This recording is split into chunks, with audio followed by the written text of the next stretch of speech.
Hello, everyone. My name is Camellia. I am a psychiatric mental health nurse practitioner, also known as a Pmhnp. I am also a nursing and mental health enthusiast.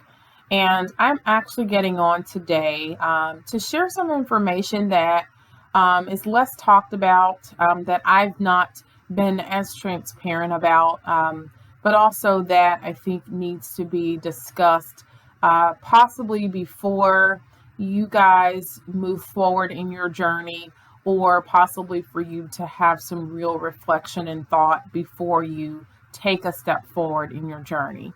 And as I've endeavored to do is share my own experiences. So this is strictly my opinion and based on my experience only.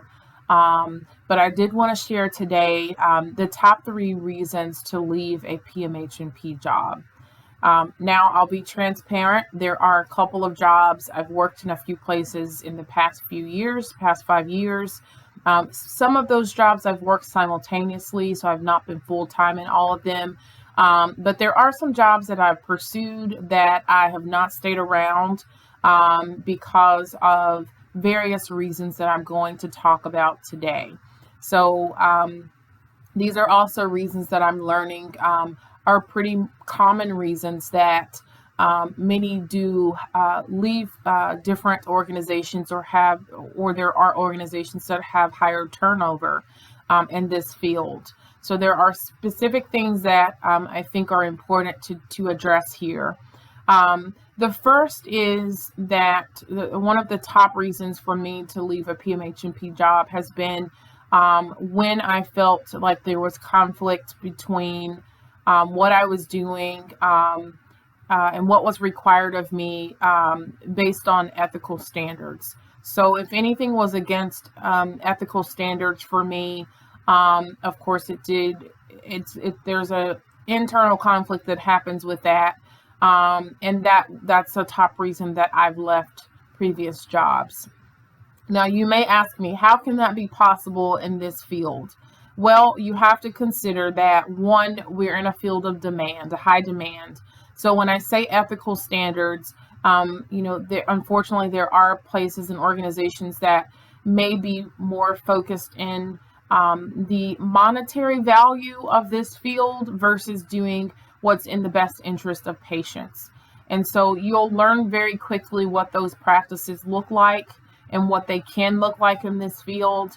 I will also say that within ethical standards includes poor prescribing practices. It also includes prescribing practices around controlled substances. So I can get very specific there, but those are some examples of things that can be against your ethical standards that can really cause some conflict for you if you are in this work to really serve patients. So that was my top reason. Number 2 is a poor work-life balance. I've mentioned and I've referenced this in many videos that this field is a field of high demand, but it's also one that requires you to really be touched or tapped into it mentally, and it can definitely be more taxing over time if you don't have a proper balance. So the second reason I would say to leave a job, a Pmhnp job, is if you do not have an adequate work-life balance, or you have the inability to integrate work and life. And as I mentioned before, someone said work-life integration.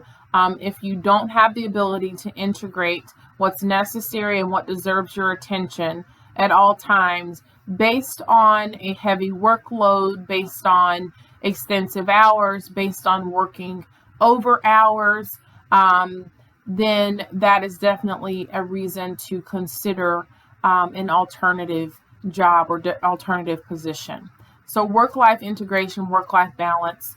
And number 3 is leaving a job when you feel undervalued. So this can really be described in many different ways, but when I say undervalued, what I mean is having a high workload and not having a pay that correlates with that workload. So there is usually an average pay or a base pay that you will attain as a PMHNP.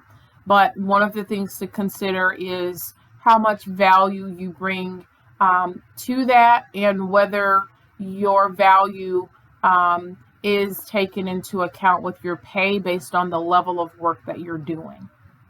So that's why in different settings you'll see sort of different ranges of pay because the work demand is expected to be higher, more acute, higher acuity patients.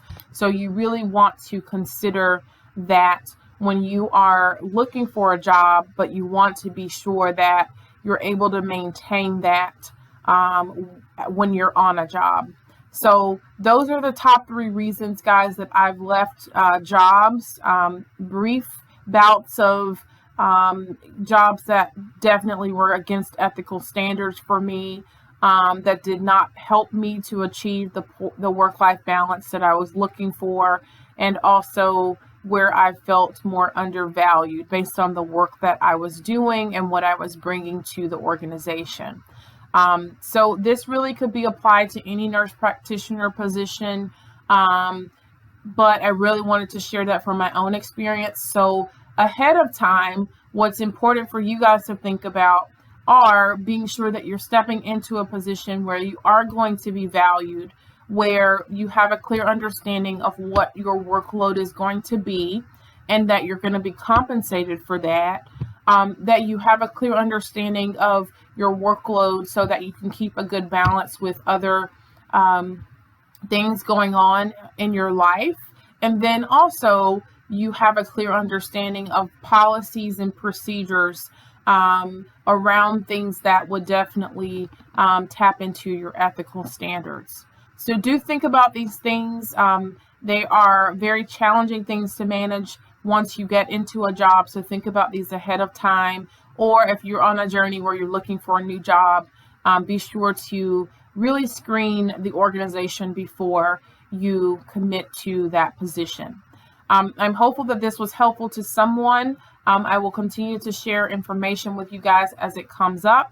If you have any questions, comments, please message below. Message me by using the About section of the channel. And I look forward to hearing from you guys. Thank you.